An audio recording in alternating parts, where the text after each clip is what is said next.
এই বেড়ালটার জ্বালায় আমি এবার পাগলই হয়ে যাব। কারণ দেখুন আমরা খেতে বসেছি ৩ ভাই বোনে, আর ওই বেড়ালটাও চলে এসছে খাবে বলে।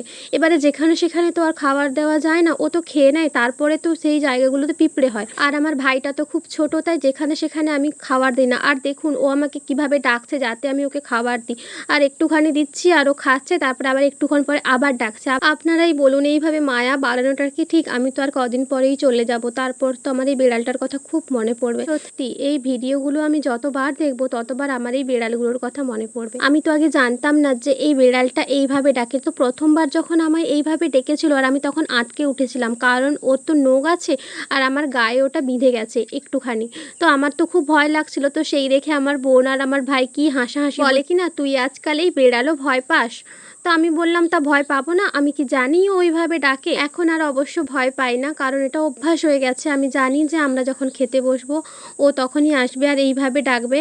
আর আমরা যখন নিচে খেতে বসি ভাত বা কিছু, ও চুপ করে দূরে বসে থাকে, কোনো খাবারে মুখ দেয় না, আর ও অপেক্ষা করে আমরা ওকে কখন খেতে দেবো। আচ্ছা, এই দুটো বেড়ালের নাম কি দেওয়া যায় বলুন তো?